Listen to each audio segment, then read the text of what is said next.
नमस्कार दोस्तों, कैसे हो आप सब? बढ़िया हो? ओके। दोस्तों, सबसे पहले तो आप सभी लोगों का वाईएसटी प्लेटफॉर्म पर एक बार फिर से स्वागत है।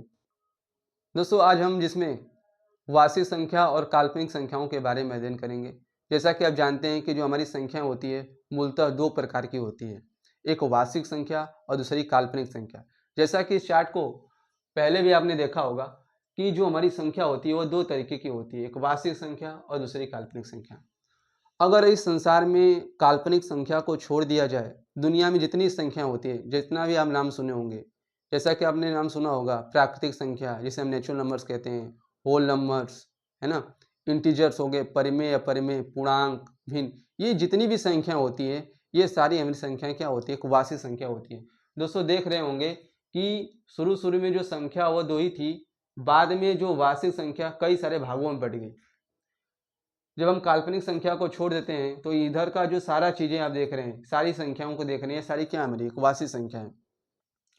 दोस्तों, पिछले वीडियोस में आपने प्राकृतिक संख्याएं, पूर्ण संख्याएं, पूर्णांक, भिन्न, परिमेय, अपरिमेय संख्याओं का अध्ययन किया। आज के हम इस वीडियो में जानेंगे वास्तविक संख्या और काल्पनिक संख्या में क्या अंतर होता है, ये क्या होती है। तो दोस्तों, आइए शुरू करते हैं। सबसे पहले शुरू करेंगे कि वास्तविक संख्या क्या होती है। तो दोस्तों, अब हम समझेंगे वास्तविक संख्याओं के बारे में। यहाँ पे इसकी डेफिनेशन है कि वे संख्याएं जिनका वर्ग धनात्मक होता है रियल नंबर कहलाते हैं। यानी ऐसी संख्या जिसका वर्ग करें तो क्या है, धनात्मक आए, उन सारी संख्याओं को हम क्या बोलेंगे, वास्तविक संख्या। दोस्तों, इसके समूह को कैपिटल आर से व्यक्त करते हैं। यहाँ पे मैंने एग्जाम्पल लिख दिया है -3 √2 -5/8 123 1.5 1.333। दोस्तों, देख रहे हैं यहाँ पे ऐसी संख्या को आपने क्या बोलते थे, अशांत आवर्ती है।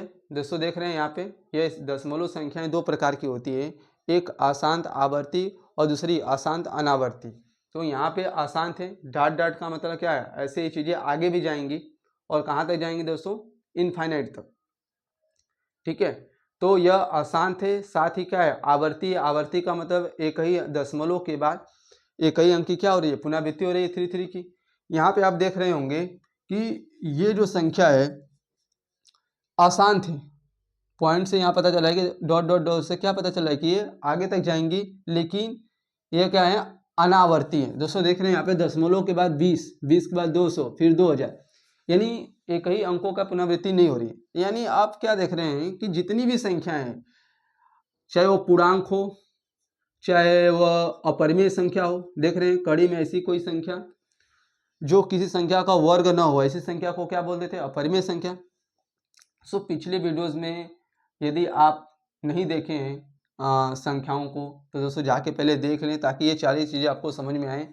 यहाँ पे -3 को एक क्या, एक पूर्णांक है, √2 एक क्या है, परिमेय संख्या है, परिमेय संख्या। यानी कि आप क्या देख रहे हैं, ओवरऑल जितनी भी संख्या होती है, चाहे पूर्णांक हो, परिमेय हो, अपरिमेय, वे सारी संख्या क्या कहलाती है, एक वास्तविक संख्या कहलाती है ना। तो यहाँ पे मैंने नोट में भी लिख दिया है कि सभी पूर्णांक, परिमेय संख्या, अपरिमेय संख्याएं क्या होती है, एक रियल नंबर होती है, एक वास्तविक संख्या होती है। ध्यान रखना है आपको। दूसरी चीज यहाँ पे लिखा है कि जो वास्तविक संख्या होती हैं, ये चाहे कोई भी संक्रिया हो, योग हो, अंतर हो, गुणन हो, भाजन हो, जितनी भी संक्रियाएं हैं, वे सारी संक्रियाओं पर जो गणित के जो नियम होते हैं, जैसे कि आपने नाम सुना होगा बचपन में, संवरक प्रगुण, है ना, क्रम विनिमय प्रगुण, साहचर्य प्रगुण, इन सारे नियमों का पालन करते हैं। तो यहाँ पे भी मैंने यहाँ पे लिख दिया है कि वास्तविक संख्याएं योग, अंतर, गुणन तथा भाग की संक्रिया पर closure property, closure law, commutative law, associative law, निरसर, वितरण, ठीक है, तत्समक, प्रतिलोम इत्यादि जितने भी नियम होते हैं, सारे नियमों का पालन करते हैं। दोस्तों, इन सारे नियमों को हम आगे अध्ययन करेंगे। फिलहाल में हमने इतने सारी चीज़ों को देखा कि वास्तविक संख्याएं क्या होती हैं, है ना। तो सभी परिमेय, अपरिमेय, पूर्णांक, ये सारी संख्या क्या होती है, वास्तविक संख्या होती है। दोस्तों, इसको डेफिनेशन को यहाँ पे लिखा है, थोड़ा सा मैं और क्लियर कर देता हूँ कि वे संख्याएं जिनका वर्ग धनात्मक होता है, ठीक है, इनका वर्ग क्या हो, धनात्मक होता है, उसे वास्तविक संख्या। आप दुनिया की कोई भी संख्या ले लो, ठीक है, चाहे वो पूर्णांक ले लो कोई ऋणात्मक, चाहे आप कोई चलो पहले मैं इसे दिखा देता हूँ। कोई भी आप पूर्णांक ऋणात्मक ले लो, इसका आप वर्ग करोगे तो क्या आएगा, एक धनात्मक आएगा। कैसे, आइए देखते हैं। -3 का वर्ग करते हैं दोस्तों, तो वर्ग करने का मतलब क्या होता है, उस संख्या को, एक ही संख्या को आपस में गुणा करना 2 बार। इसे -3 का वर्ग क्या होगा, -3 मल्टीप्लाई बाई -3। तो दोस्तों यहाँ पे क्या हो जाएगा, माइनस का माइनस से पहले गुणा करेंगे चिन्हों का, तो माइनस का माइनस क्या हो जाता है, प्लस हो जाता है, और 3 3 के 9। तो दोस्तों आपने क्या देखा कि -3 का वर्ग क्या है, एक धनात्मक है।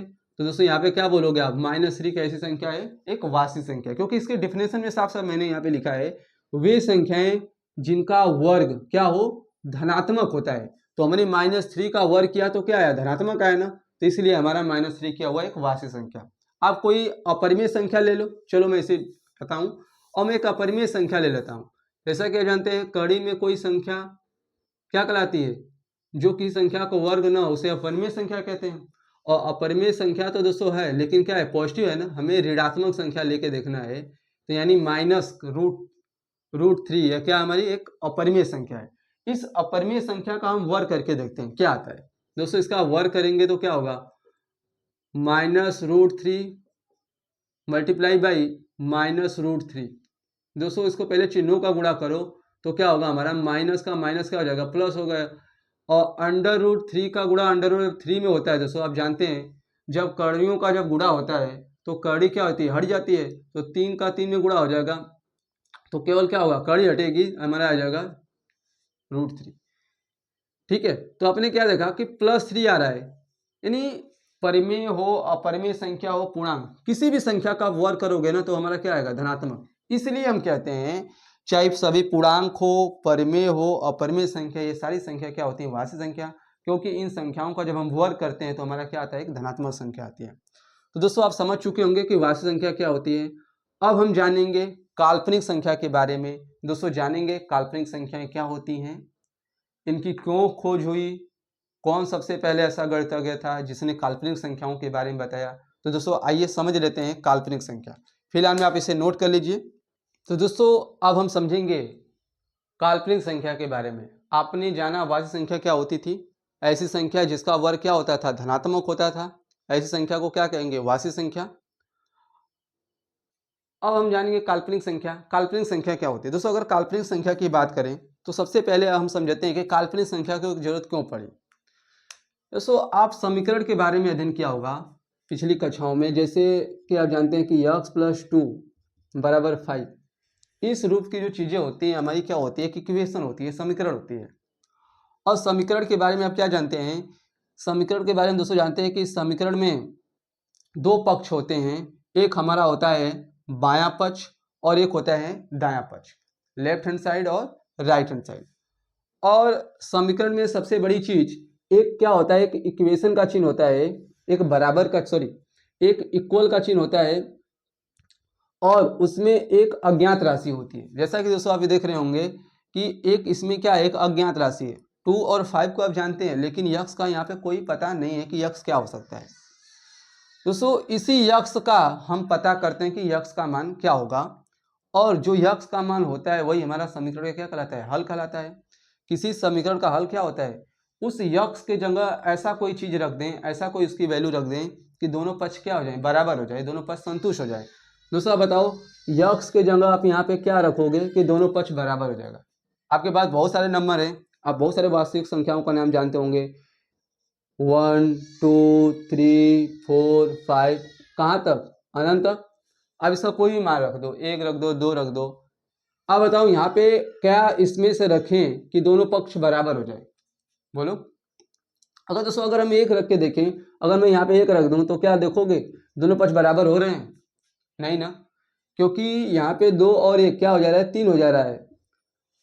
तो मैं क्या रखूं कि दोनों पक्ष बराबर होंगे, 2 है यहाँ पे, सोचो 2 में क्या जोड़ेंगे कि 5 हो जाएगा। तो दोस्तों आप बोलोगे 3, है ना। अगर मैं यक्स में क्या रख दूं, 3 रख दूं तो दोनों पक्ष क्या हो जाएंगे, बराबर हो जाएंगे। तो यक्स के जिस मान पर, किसी समीकरण का हल क्या होता है, यक्स के जिस मान पर दोनों पक्ष बराबर हो जाएं वे समीकरण का हल कहलाता है। हमने यक्स का मान उठा के इसमें से 3 रख दिया, तो 3 पे दोनों पक्ष क्या होंगे, बराबर हो गए। तो इस जो x + 2 = 5, इस समीकरण का हल क्या होगा, हमारा 3 होगा। अब हम जानेंगे कि कुछ समीकरण ऐसे होते हैं जिन्हें संतुष्ट करने के लिए हमारे पास कोई वास्तविक संख्या नहीं होती थी, जिन्हें संतुष्ट किया जाए। जैसे मैं आपको एक समीकरण दिखाता हूँ। जैसे मैं आपसे पूछ लूँ कि इस समीकरण का आप हल बताओ, एक्स स्क्वायर प्लस 1 बराबर 0 का एक हल बताओ। दोस्तों, आप वास्तविक संख्याओं के बारे में जानते हैं। वास्तविक संख्या पर पूर्णांक होते हैं, परिमेय अपरिमेय जितनी संख्या होती है हमारी क्या होती है, वास्तविक संख्या होती हैं। उन वास्तविक संख्याओं में क्या आपके पास ऐसी कोई संख्या है जो इस समीकरण को संतुष्ट कर पाए, यानी इस समीकरण का हल बता पाए? यक्स का मान आप बताओ ऐसा कोई, यहाँ पे रख दूं कि दोनों पक्ष क्या हो जाए, बराबर हो जाए। देख रहे हैं, ये हमारा क्या है, लेफ्ट हैंड साइड है और एक हमारा क्या है, राइट हैंड साइड है ना। तो यक्स जो आपको ऐसे कोई वैल्यू रख के रखना है। हाँ, तो आपके पास जितनी भी संख्या है वास्तविक संख्याओं में से आप ढूंढते रह जाओगे दोस्तों, कोई संख्या ऐसी हमारे पास नहीं होती है जिन्हें हम ऐसे समीकरण को संतुष्ट कर पाए। बताओ है कोई? आप ही देख लो, जितने भी पूर्णांक है, पूर्णांक हमारे क्या होते हैं, माइनस अनंत से लेके कहाँ तक होता है, प्लस अनंत तक होता है। आप इसमें से कोई भी वैल्यू रख लो, है ना। आप कोई भी वैल्यू एक्स में रखो। देखो, अगर मैं -1 रख के रखता हूँ, क्या होता है संतुष्ट, -1 अगर मैं रखूंगा तो -1 का स्क्वायर हो जाएगा और +1 बराबर 0। दोस्तों, -1 का स्क्वायर क्या होगा, -1 होगा नहीं ना, +1 होगा, +1 बराबर 0, 2 बराबर 0। दोस्तों देखो, संतुष्ट नहीं हो रहा है। ऐसे आप कोई भी मान रखोगे ना, संतुष्ट नहीं होगा। इसलिए हमें एक ऐसी संख्या की आवश्यकता हुई कि अगर जिसका वर्ग करे ना तो ऋणात्मक आए। -1 का वर्ग किया तो आपने क्या आ गया, धनात्मक आ गया। इसलिए हमें एक ऐसी संख्या की जरूरत हुई इसका वर्ग करने पर क्या है, ऋणात्मक है। अगर दोस्तों मैं यक्स दूंगा, एक ऐसी संख्या रख दूं, ऐसे यक्स दूंगा मैं √-1 रख दूं, है ना, तब देखो क्या होता है। अगर मैं यक्स दूंगा दोस्तों -1 रख दूं, +1 बराबर 0, तो यहाँ पे देख रहे हैं दोस्तों, आप यहाँ पे देख रहे होंगे माइनस करड़ी में -1 है। ऐसी संख्या को आप पहले नहीं देखा होगा। क्यों? क्योंकि इसलिए तो हमारी नई संख्या की खोज हुई, काल्पनिक संख्या एक दोस्तों कल्पना की गई, एक नई संख्या का आविष्कार किया गया। एक गणितज्ञों ने एक अपनी एक मनगढ़ंत कहानी बनाई कि चलो एक ऐसी संख्या मान लें जिसका वर्ग भी क्या है, एक ऋणात्मक है। तो उन्होंने मान लिया, चलो कड़ी में अगर कोई माइनस वाली संख्या रहेगी तो उसका वर्ग करेंगे तो हमारा माइनस आएगा। जैसे यहाँ पे देख रहे होंगे, अगर मैं -1 का वर्ग करूं तो क्या आएगा हमारा, +1 नहीं आएगा दोस्तों, -1 होगा। जैसा कि आप जानते हैं, कड़ी वाली जो संख्या होती है, दो कड़ी वाली संख्या को जब हम गुणा करते हैं तो कड़ी हट जाती है। तो यहाँ पे दोस्तों कड़ी हट जाएगी तो हमारा हो जाएगा -1, है ना। तो यहाँ पे √-1 का वर्ग किया तो क्या हो गया, -1, और दोस्तों ये हमारा हो गया +1 बराबर 0। यहाँ पे -1 से +1 कट जाएगा तो हमारा हो जाएगा 0 बराबर 0। तो यहाँ पे आपने क्या देखा कि यक्स के जगह हमने जब √-1 रख दिया तो दोनों पक्ष क्या हो गए, संतुष्ट हो गए। तो इसलिए दोस्तों ऐसे समीकरण को हल करने के लिए हमारे पास एक नई संख्या का जन्म हुआ जिसे हम काल्पनिक संख्या कहते हैं। आइए हम अब इसके डेफिनेशन को देख लेते हैं। दोस्तों आपको कमेंट में बताना है कि इस समीकरण का हल क्या होगा। जैसे मैं अब आपसे पूछ दूं x² + 2 = 0, इस समीकरण का हल बताओ, तो आप बताना। चलिए आप समझ लेते हैं काल्पनिक संख्या के डेफिनेशन को और इससे रिलेटेड कुछ महत्वपूर्ण फैक्ट्स को। तो दोस्तों अब हम देख लेंगे इसकी डेफिनेशन को काल्पनिक संख्या के। बोल रहा है कि किसी ऋण वार्षिक संख्या का वर्गमूल काल्पनिक संख्या कहलाती है। दोस्तों आप कोई भी ऋण वार्षिक संख्या ले लो, जैसा कि आपने जानते हैं कि जो वार्षिक संख्या होती है हमारी, जो वार्षिक संख्या होती है, पूर्णांक, परिमेय तथा अपरिमेय संख्याओं को क्या कहते हैं, वार्षिक संख्या। और ऋण बोल रहा है तो आप कोई भी वार्षिक संख्या ले लो लेकिन क्या हो, ऋण हो। जैसे 5 हमारा क्या है, एक पूर्णांक है, बोल सकते हो, है ना। अगर इसके आगे मैं माइनस लगा लूं तो क्या होगा, यह ऋण हो जाएगा। 5 देखो एक वार्षिक संख्या है लेकिन मैंने माइनस लगा लिया तो इसे बोल सकते हो ऋण वार्षिक संख्या। √2 क्या हमारा, क्या है हमारा, एक हमारी एक अपरिमेय संख्या है, लेकिन हमें कैसी संख्या चाहिए, ऋणात्मक अपरिमेय संख्या, है ना। सॉरी, यहाँ पे हमें कैसी संख्या चाहिए, ऋण वार्षिक संख्या। तो इसके आगे हमें यहाँ पे नहीं लगाना है ऋण वार्षिक संख्या, ठीक है। ये ऋणवासी संख्या तो है, लेकिन हमें कैसी संख्या लगाना है, कोई ऋणवासी संख्या लेना है दोस्तों। जैसे मैं देखो -√2 और अंदर -2 दोनों में दोस्तों अंतर है। यहाँ पे देख रहे हो, पहले दोस्तों समझ लेते हैं कि वर्गमूल का क्या मतलब है ना। चलो मैं आपको वर्गमूल को थोड़ा मतलब बता देता हूँ। वर्गमूल का क्या यहाँ पे बोल रहा है कि वर्गमूल का क्या अर्थ है। जैसे मैं कहूँ 4 का वर्गमूल बताओ, तो अब 4 का वर्गमूल क्या बताते हो आप? 4 का वर्गमूल दोस्तों हम बता सकते हैं क्या? 2।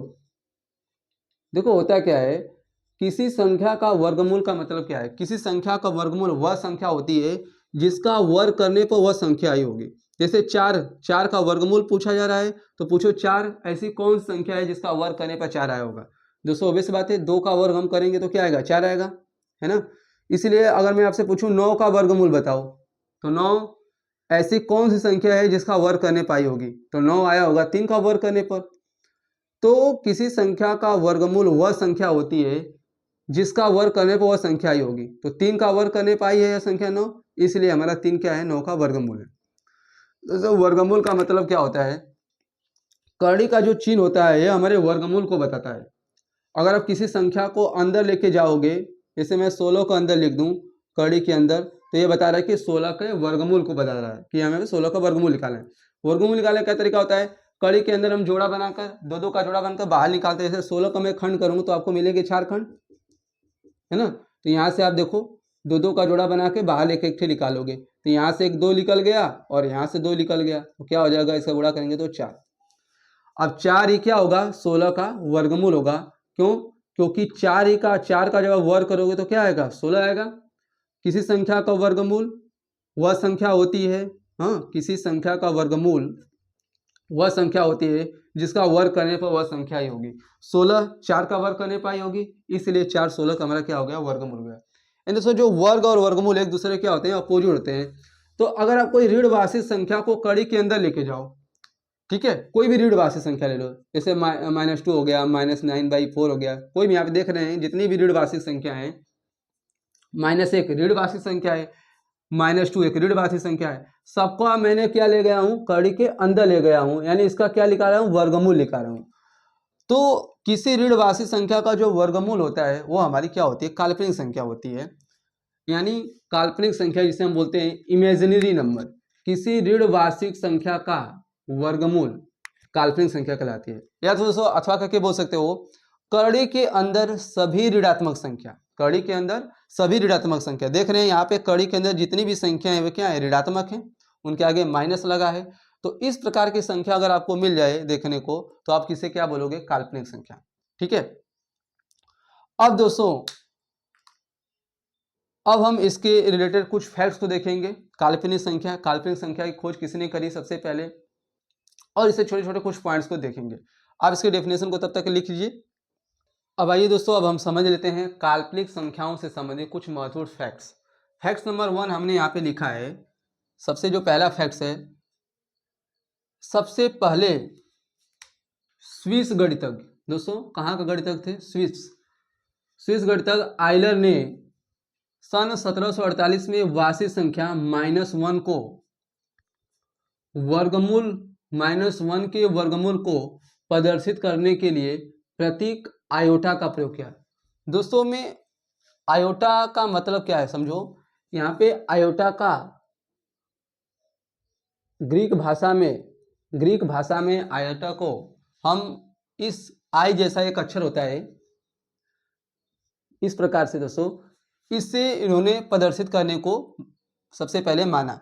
उन्होंने बोला कि -1 को हम इस प्रकार से लिखेंगे।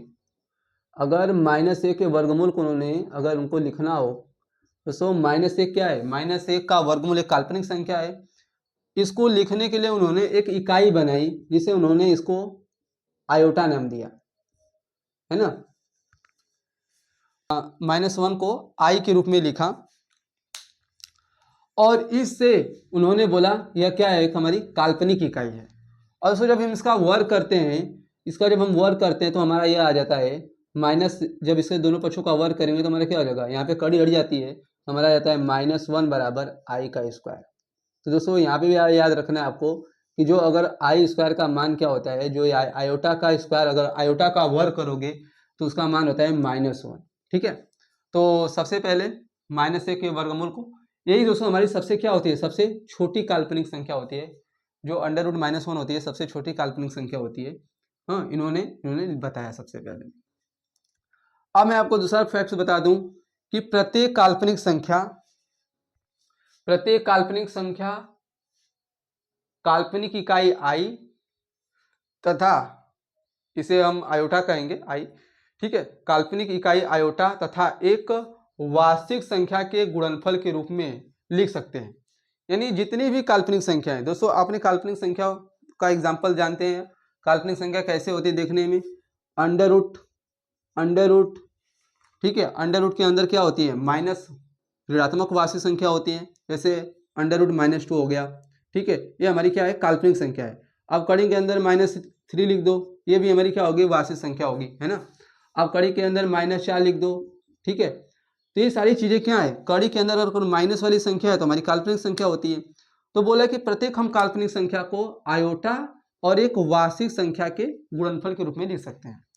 वास्तविक संख्या जानते हैं, परिमेय अपरिमेय पूर्णांक सभी वास्तविक संख्या कहलाते हैं। कैसे लिखेंगे दोस्तों, इसको समझो, -2। इससे समझने के लिए आपको एक बचपन की एक चीज याद करनी होगी, जैसे आपने पढ़ा होगा बचपन में कि √AB, √AB का मतलब क्या होता है, इसे हम क्या लिख सकते हो, √A मल्टीप्लाई बाई √B लिख सकते हो। यानी कड़ी के अंदर कोई दो संख्याएं गुणनफल के रूप में दी गई हो तो उसे हम अलग अलग कड़ी के रूप में लिख सकते हैं। ठीक है, जैसे मैं कहूँ अंडर रूट है हमारा 15, तो 15 को आप क्या लिख सकते हो, अंडर रूट में 3 × 5 लिख सकते हो। 15 को हमने फैक्टर कर दिया 3 मल्टीप्लाई बाई 5 के रूप में। अब इसे लिख सकते हैं हम बाहर √3 मल्टीप्लाई बाई √5। तो यहाँ पे देख सकते हैं आप, एक ही कड़ी के अंदर संख्या को हम दो अलग अलग रूप में लिख सकते हैं, कड़ी के रूप में। तो इसी तरह से मैं इसे क्या लिख सकता हूँ, √2 है, इसे मैं लिख सकता हूँ √-1, है ना, और गुणे 2 लिख सकता हूँ। देखो 2 का गुणा 1 में करेंगे क्या होगा, -2 का गुणा -1 में करेंगे तो -2 होगा। अब इसे हम अलग अलग बांट लें तो क्या लिख सकते हैं, √-1 और √2, बोलो हो जाएगा हमारा। अब इसे हम ध्यान से देखें तो √-1 को आइलर ने क्या बताया था, इसे इस प्रकार से लिख सकते हैं, आई के पदों में देखो माइनस आयोटा के फॉर्म में लिख सकते हैं, यहाँ पे -√i को और 1 को क्या लिख सकते हैं, आई लिख सकते हैं आयोटा। गुणे क्या आ जाएगा हमारा, √2 होगा। दोस्तों इसे हम क्या लिख सकते हैं, अगर इसे गुणा करेंगे तो हम इसे लिख सकते हैं या करके √2, ये हमारा आयोटा हो जाएगा। यानी आपने देखा कि जो काल्पनिक संख्या थी √-2 इसे हम काल्पनिक इकाई आई और एक वास्तविक संख्या के गुणनफल के रूप में व्यक्त कर दिया। दोस्तों देखो, आई क्या हमारी काल्पनिक संख्या है, काल्पनिक इकाई हो गई, और √2 क्या है हमारी वास्तविक संख्या है।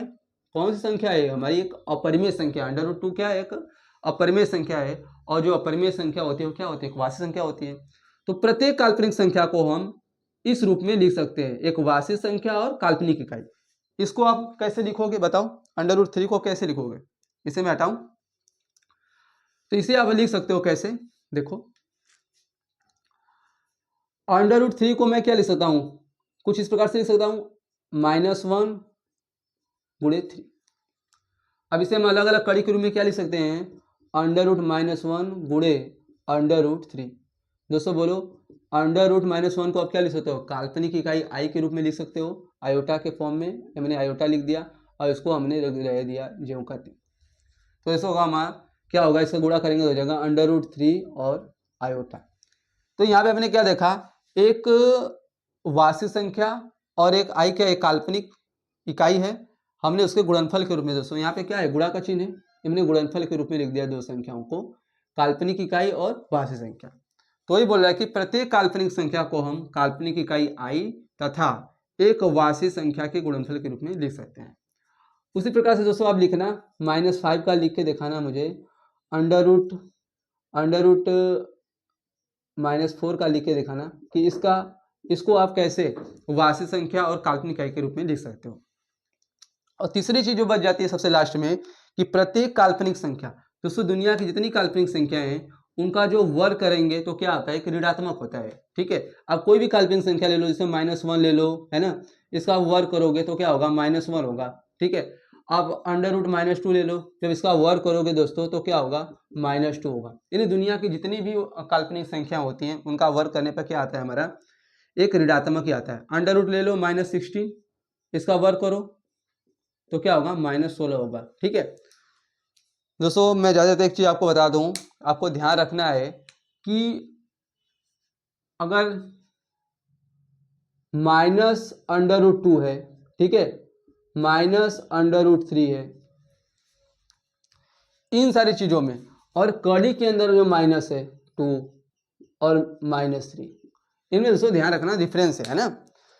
√2 आप जानते हो क्या है, हमारी अपरिमेय संख्या है, बाहर चूंकि माइनस लगा है तो ये हमारी ऋणात्मक अपरिमेय संख्या है। ठीक है ना, तो कड़ी के बाहर अगर माइनस हो तो उसे हम क्या कहेंगे, वार्षिक संख्या कहेंगे। क्यों, क्योंकि अपरिमेय संख्या है, तो यह हमारी एक अपरिमेय संख्या है। ठीक है, और अपरिमेय संख्या क्या कहलाते हैं, एक वार्षिक संख्या है। लेकिन अगर वही संख्या कड़ी के अंदर अगर माइनस आ जाए, जैसे यहाँ पे देख रहे हो -2 कड़ी के अंदर है, ये वाला माइनस चिन्ह कड़ी के अंदर है -3, तो ऐसी संख्या को हम क्या कहेंगे, काल्पनिक संख्या। तो थोड़ा सा ध्यान रखना होगा आपको कि जो ऊपर की जो दोनों संख्याएं हैं हमारी कैसी संख्या है, हमारी वार्षिक संख्या है, वार्षिक संख्या है, और नीचे की जो संख्या है कड़ी, जो माइनस का चिन्ह अगर अंदर जाए कड़ी के, तो ऐसी संख्या को हम क्या कहते हैं, काल्पनिक संख्या। तो दोस्तों आप समझ पाए होंगे कि वार्षिक संख्या और काल्पनिक संख्या में क्या डिफरेंस होता है, और आपने यह भी देखा कि काल्पनिक संख्याओं की खोज क्यों हुई। हाँ, कुछ हमारे पास समीकरण ऐसे होते हैं जिन्हें हम वार्षिक संख्याओं की मदद से हल नहीं कर पाते हैं, इसलिए हमें काल्पनिक संख्याओं की जरूरत पड़ी, और हमने एक नई संख्या का जन्म दिया जिसे हम काल्पनिक संख्या। तो दोस्तों आज के लिए बस इतना ही। नमस्कार।